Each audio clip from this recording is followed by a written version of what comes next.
புதினுடன் கைகோர்த்து ஐரோப்பிய நாடுகளை தூக்கி எறிந்த டொனால்ட் ட்ரம்ப் என்ன காரணம் தெரியுமா? அமெரிக்க அதிபர் டொனால்ட் ட்ரம்ப் உக்ரைன் ரஷ்யா போரில் திடீரென விளாடிமிர் புதினுடன் கைகோர்த்து ஐரோப்பிய நாடுகளுக்கு எதிராக திரும்பியுள்ளார். இதற்கு என்ன காரணம் என்பது குறித்து இந்த ஒரு வீடியோவில் பார்க்கலாம். அமெரிக்காவின் புதிய அதிபராக பதவியேற்றுக் கொண்டது முதல் பல்வேறு அதிரடி மாற்றங்களை செய்து வருகிறார் டொனால்ட் ட்ரம்ப்.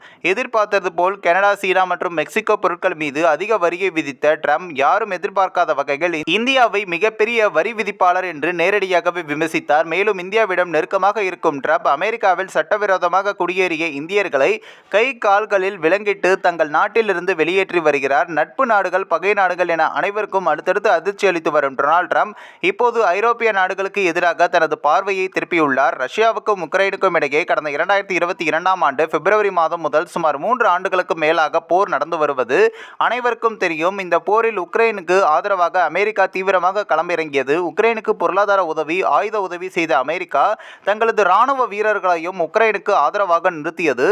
மேலும் அமெரிக்காவுடன் இணைந்து England, France, Germany, Poland, Italy, Spain, Denmark உள்ளிட்ட ஐரோப்பிய நாடுகள் உக்ரைனுக்கு ஆதரவாகவும் கொடுத்தன. அமெரிக்கா மற்றும் இந்த நாடுகள் அடங்கிய நேட்டோ படைகளும் உக்ரைனுக்கு ஆதரவாக களத்தில் இருந்தன. இது தவிர ரஷ்யா மீது கடும் கோபம் கொண்ட அமெரிக்கா அந்நாட்டு மீது பொருளாதார தடைகளையும் விதித்திருந்தது. ஆனால் டொனால்ட் ட்ரம்ப் பதவியேற்றவுடன் உக்ரைன் ரஷ்யா போரில் அமெரிக்கா திடீரென தனது நிலைப்பாட்டை மாற்றி அமைத்துள்ளது. அதாவது இந்நாள் வரை ரஷ்யாவுக்கு எதிராக நின்ற அமெரிக்கா திடீரென அந்நாட்டுடன் கைகோர்த்துள்ளது. உக்ரைனை மட்டுமின்றி ஐரோப்பிய நாடுகளையும் அதிர்ச்சிக்குள்ளாக்கியுள்ளது.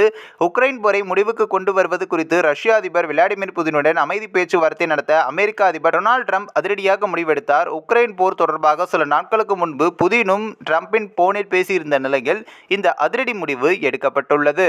மேலும் உக்ரைன் போரை முடிவுக்கு கொண்டு வருவதற்கான அமெரிக்கா, ரஷ்யா இடையிலான பேச்சுவார்த்தை சவுதி அரேபியாவின் ரியாத் நகரில் இன்று நடக்கிறது.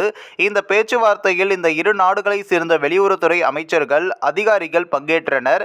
இதில் முக்கிய விஷயம் என்னவென்றால், இந்த பேச்சுவார்த்தையில் கலந்து கொள்ள ஐரோப்பிய நாடுகளுக்கு ட்ரம்ப் அழைப்பு விடுக்கவில்லை. அவ்வளவு ஏன், இந்த பேச்சுவார்த்தையில் உக்ரைனுக்கு அமெரிக்கா அழைப்பு விடுக்கவில்லை. இவ்வளவு நாள் எதிரியாக இருந்த விளாடிமிர் புதினுடன் டொனால்ட் ட்ரம்ப் கைகோர்ப்பார் என்று ஐரோப்பிய நாடுகள் மற்றும் உக்ரைன் மட்டுமின்றி உலக நாடுகளை எதிர்பார்க்கவில்லை. இதனால் டொனால்ட் ட்ரம்ப் மீது ஐரோப்பிய நாடுகள், உக்ரைன் கடும் அதிருப்தியிலும் உள்ளனர். உக்ரைன் ரஷ்யா போரில் டொனால்ட் ட்ரம்பின் இந்த அதிரடி மாற்றத்திற்கு 2 முக்கிய காரணமாகவும் சொல்லப்படுகிறது. அதாவது இந்த போரில் உக்ரைனுக்கு ஆயுத உதவி, பொருளாதார உதவி மற்றும் அமெரிக்கா படைகளுக்கான செலவு என தேவையில்லாமல் பல மில்லியன் டாலர்களை அமெரிக்கா செலவழிக்க விரும்பவில்லை. இதனால் ரஷ்யாவுடன் மல்லு கட்டுவதற்கு பதிலாக பேச்சுவார்த்தை மூலம் இந்த போரை முடிவுக்கு கொண்டு வர ட்ரம்ப் முடிவெடுத்துள்ளார். அத்துடன் அமெரிக்காவும் ரஷ்யாவும் உலகின் பெரிய வல்லரசு நாடுகள், இருவரும் மாறி மாறி சண்டை போட்டுக் கொண்டிருந்தால் அது இருவருக்குமே பாதிப்பு என்பதை ட்ரம்ப் நன்கு உணர்ந்துள்ளார்.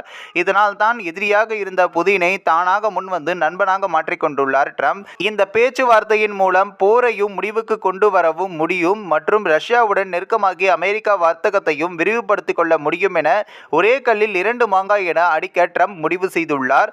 மேலும் இந்நாள் வரை உக்ரைன் ரஷ்யா விவகாரத்தில் இந்நாள் வரை ஐரோப்பிய நாடுகளுடைய தலைவர்களுடன் ஆலோசனை செய்து கொண்டிருந்த ட்ரம்ப் இப்போது தனியாக முடிவெடுக்க ஆரம்பித்துள்ளது தன்னை உலக தலைவர்களில் இருந்து முன்னிலைப்படுத்தி காட்டிக் கொள்வதன் என்று கூறப்படுகிறது. உலக நாடுகளில் தான் பெரிய தலைவர், அமெரிக்கா தான் உயர்ந்தது என்ற இமேஜை காட்டுவதற்காக ட்ரம்ப் இந்த அதிரடி மாற்றத்தை எடுத்துள்ளதாக வெளியாகியிருக்கிறது. இது தான் நட்பு நாடாக இருக்கும் இந்தியாவையும் ட்ரம்ப் துணிந்து எதிர்க்க காரணம் என உலக அரசியல் நிபுணர்கள் கூறுகின்றனர். மறுபக்கம் டொனால்ட் ட்ரம்பின் இந்த அதிரடி மாற்றத்தால் ஐரோப்பிய நாடுகள் தலைவர்கள் உறைந்து போய் நிற்கின்றனர். ட்ரம்பின் தன்னிச்சையான நடவடிக்கை குறித்து பாரிஸில் ஐரோப்பிய நாடுகளுடைய தலைவர்கள் கூடி விவாதித்துள்ளனர். பிரான்ஸ் அதிபர் இமானுவேல் மேக்ரோன் மற்றும் இங்கிலாந்து பிரதமர் கியர் ஸ்டார்மர் உள்ளிட்ட ஐரோப்பிய நாடுகளுடைய தலைவர்கள் ட்ரம்பினுடைய மனமாற்றம் குறித்தும் உக்ரைன் ரஷ்யா போரில் அடுத்த கட்ட நடவடிக்கை குறித்தும் விவாதித்துள்ளதாக தகவல்கள் வெளியாகியுள்ளது. இந்த ஒரு வீடியோ குறித்து உங்களுடைய கருத்துக்களை நீங்க மறக்காம கமெண்ட்ஸ்ல சொல்லுங்க. நம்ம ஏஷியாநெட் நியூஸ் தமிழையும் தொடர்ந்து ஃபாலோ பண்ணுங்க.